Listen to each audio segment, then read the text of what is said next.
ഏലഞ്ചിയുടെ recipe എല്ലാവർക്കും അറിയണത് തന്നെയാണ് കേട്ടോ. ഇന്ന് എൻ്റെ ബ്രേക്ക്ഫാസ്റ്റ് ഇതായിരുന്നു. അപ്പം നിങ്ങൾക്കും കൂടി ഒന്ന് കാണിച്ചു തരാമെന്ന് വിചാരിച്ച്. അപ്പം ഞാൻ അതിനായിട്ടൊരു മിക്സിയുടെ വലിയ ജാറെടുത്തേക്ക് ഒരു മുട്ട 250 ഗ്രാം മൈദയാണ് ഞാൻ എടുത്തിരിക്കുന്നത്. അതേ ബൗൾ കൊണ്ട് തന്നെ നമുക്കൊരു 1.5 ബൗള് വെള്ളം ഒഴിച്ച് കൊടുക്കട്ടോ.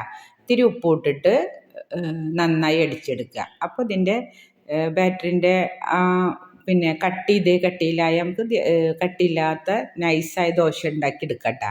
വേറൊരു പാനിലേക്ക് ഇത്തിരി നെയ്യ് ഒഴിച്ച് കൊടുത്തിട്ട് ഒരു 1/4 മുറി തേങ്ങ, ഒരു 5-6 അണ്ടിപ്പരിപ്പ്, മുന്തിരി, അതേപോലെ ഒരു 5 ടീസ്പൂണ് പഞ്ചസാര ഇട്ടിട്ടൊന്ന് അതൊന്ന് ഇളക്കി കൊടുത്തിട്ട് ഒരു 5 മിനിറ്റ് നേരം ഇളക്കി കൊടുത്തിട്ട് അത് ഇറക്കി വെക്കട്ടെ. എന്നിട്ട് പിന്നെ നമ്മൾ ദോശ റെഡിയാക്കി എടുക്കണം. നമ്മൾ ചെയ്ത് വെച്ച ബാറ്റർ കൊണ്ട് നമ്മൾ ദോശ ചുറ്റിച്ചെടുക്കുക. അങ്ങനെ എല്ലാതും അങ്ങനെ ചുറ്റിച്ചെടുത്തതിന് ശേഷം അതിലേക്ക് നമ്മളെ തേങ്ങയുടെ കൂട്ടിട്ട് കൊടുക്കുക.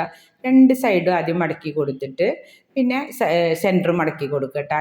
ഇത് നമ്മൾക്ക് നല്ല ഈസി ആയിട്ടുള്ള റെസിപ്പിയാണ്. അതുപോലെ കുട്ടികൾക്ക് ലഞ്ചായിട്ടും അതേപോലെ സ്നാക്സ് ആയിട്ടൊക്കെ കൊടുത്തു വിടട്ടോ. തിരക്കുള്ള ദിവസങ്ങളിലും എഴുന്നേൽക്കാൻ നേരം വൈകിയ ദിവസങ്ങളിലൊക്കെ ഈസി റെസിപ്പിയാണ്. ഇതുപോലെ ചെയ്ത് നോക്കാത്തവരൊക്കെ ഏലാഞ്ചി ഒന്ന് ട്രൈ ചെയ്ത് നോക്കണം. നല്ല ടേസ്റ്റാണ് കേട്ടോ. ഇൻഷാ അല്ലാഹ് അടുത്ത വീഡിയോ ആയിട്ട് കാണാം. അസ്സലാമു അലൈക്കും.